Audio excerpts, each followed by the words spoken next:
I'm Rob Carpenter, I'm the cameraman. We have another exciting episode of Fair Foul with Clintonville Rosenblatt, and the special guest tonight is Claudia Cowan, homecoming queen. She's a senior marketing major from Wichita Falls, Texas. As Rob said, I'm Clint. Next. I'm Bill. And you are? And I'm Claudia. She was the homecoming queen yesterday, and still is, I guess. We're very excited to have her here tonight. If we could all clap. Thank you for coming. So, Claudia, could you tell us a little bit about yourself? Well, as he said, I'm from Texas, and I kind of came to Ole Miss on a whim.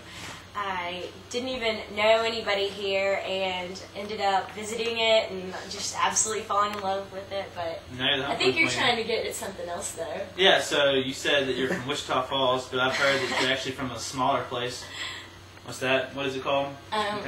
Well, the place is called Mayville, and if you're curious, you can find it on the atlas. You might not find any information about it anywhere else, but it is population 4, and that's where like my family grew up. And so I guess it was just your family, population 4. That's right. Is it like a community, or is it like a real town? I mean, it says you're entering Mayville, but there's like a broken down gas station, and then you have to like weave to get to our house. And did your family like run a supermarket there? Or something? No supermarket. No supermarket? Nope. McDonald's? Nope, not yet. I'd like to apologize, by the way. I actually ate Mexican, so I'm smelling really bad. Ooh. Yeah, just wanted to apologize. I haven't noticed yet. Good. I mean, I can't really help it. I love that stuff. You know, I had to do it. Me too. Yesterday, that was homecoming. What was it like going out in the field, 50-yard line? Oh, it was so cool. It was just completely, it was the coolest experience of my entire life. It was really funny because I was like, walking with Graham, and I was like, am I allowed to like look at the Jumbotron? He was like, yeah. So I like felt so weird because I was like looking at myself and was like, oh my gosh, my face is like huge right now. It was so weird. So continuing with the, you on the field yesterday, I actually saw, you actually walked up like in the area like where I sit, and you were signing autographs. What was that like? I had one or two. It's weird because like I just I'm not like an important person, and so whenever I would love it if someone asked me for an autograph. Oh yeah, I mean, they were creepy though. Were they guys or no, like the kids? Like kids or like the guys or like girls? Yeah, kind of both. Yeah, that'd be scary. Kind of both. I've had all kinds. I mean, not a lot of people, but definitely all ages. Well, after the show, we're gonna get autographs then. Yeah, so like I'd be happy to. I've got my whole signature down now. Nice. So. I actually practice my signature. I do it like, some people doodle, some people draw. I do signatures. I'm a doodler. You're a doodler? Mm-hmm. I don't have one signature that I sign like my test papers with. I have a special signature that takes like half a second. Really? Like seriously, my name's pretty long, Clint Rosenblatt.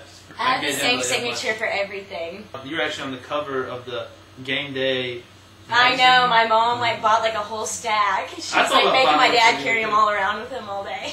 See, like seriously, I heard like you were walking up, and then there was like people, and they were like saying, "Oh, that's the homecoming queen. That's the homecoming queen, Claudia Cowan." It was my only day, Hey, everyone could tell who it was. I had on the dress. Yep, a big white dress. Exactly. I just want to turn around those guys that were pointing at you like, "She's coming to my house tomorrow," but they would never believe me. But we're interviewing you right now. Yeah, now it's on TV. Yeah, exciting times. I know. But not TV, but YouTube. I wish it was on TV though, because then I could actually do this little autograph thing that you've already gotten to do. Anyways, you're not coming out until was Graham sweating with that hat on? Oh, I felt bad for him. Not even the hat, but that uniform's pretty intense. Got a lot of layers in there. Did you feel intimidated by him?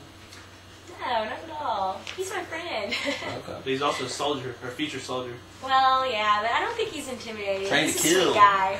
He's actually sat right where you are right now. Yep. Really? I was a little closer. Pretty but, cool. I'm not sitting too close to you because I don't want to creep you out, so I'm keeping my distance right now. Actually, but Graham, I had him like right up on me. I'm a big fan. Yeah. And speaking of sitting close, this is actually the closest I think I've ever sat to girls, so feel honored. But seriously, thanks. Anyways, moving on to Fair Foul. The first topic of Fair Foul tonight is going to be the residential college, and you might be an expert on it. I don't know that much about it. I'm definitely not an expert.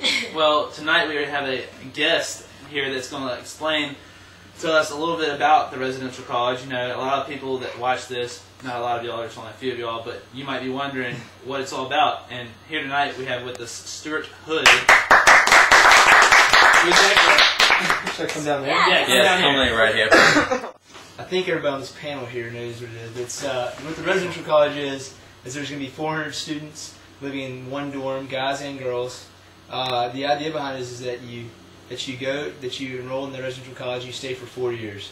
That may seem kind of hard for some students to commit 4 years, but if you do go Greek and have to stay in a house, fraternity house, you are allowed to stay at a fraternity house or something for a year, but they just expect you to come back, type thing. Or if you study abroad, if you're a cross student or something like that, you're studying abroad for a semester, you can always leave for a semester so then come back. But they want you to come back because they want to create this community where you stay for 4 years. It's like your home away from home.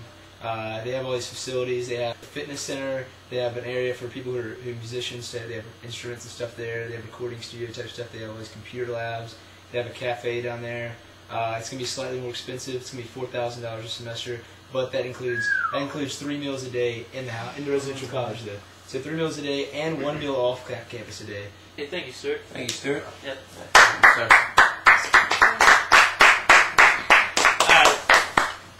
I don't know what I think about that clump. Yeah, I don't know what I think. I'm very impressed with his presentation. Yeah, it was a good presentation. Extremely good presentation, but. Wait, hold on, Bill. Can you come over just a little bit? It's hard. Maybe you should scoot over a little bit. Clint, something about that good enough? Yeah. Clint, Okay. something. Original part. All right, fair or foul, the residential college. Foul. Fair. Fair. Well, I've heard only a little bit about it, but I've been familiar with it through Senate, and I guess also how it works is that it's going to be completely just chosen by random. It's not going to be like up to like major like organization, and I just think it's really cool because you're going to stay like in your thing and you'll meet people who you would not have necessarily met if you're just having classes with the same people or having activities with the same people. And also so many people live off campus, and that just kind of takes people away from the university, and people just like don't know what's going on. And so I just think it'll be really great to get everyone here on campus where they can get involved, and also they're really nice. Like they're going to be so much nicer than the dorms who haven't been updated in years. So there. Moving on to the next topic. Dates to a football game, fair or foul? Fair. Foul. fair. Bill? Man, it's already hard enough to ask a girl, out on a regular date. Think about asking them out to a football game. I've heard that, when you ask a girl, I never asked a girl on a football game, but I think, I just want to clarify that. But I've heard you have to take them out Thursday night. No. Okay, you don't take them out Thursday night. I guess you don't take them out Friday night. No. Then you have to deal with them in the Grove and the Circle. And what if the girl can't stand you? And they're like, man, this guy's a loser. I'd be afraid of having to, make conversation with a girl that I didn't really know that well, for over 2 hours. Then you have to sit with them in the game, and then they could leave you, and that would really hurt. All right, you fared it? Yeah, well, I figured it, for the most part, I think it's more of a loose thing than that. I almost feel like,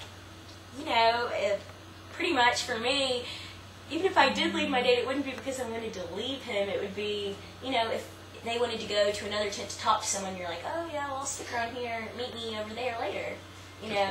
I don't know, just pretty much like being an out-of-stater, I don't necessarily have a tent that I hang out at, all the time. And so pretty much it's really nice to go and hang out at somebody else's tent if you have a date. And, if you have to go do your own thing, it's not like you're, confined to that person. But not in a mean way, just in a, I'm going to go talk to my aunt, she's over there, I'll be right back, type thing. Have you ever had a date? Again? Okay. Was it fun?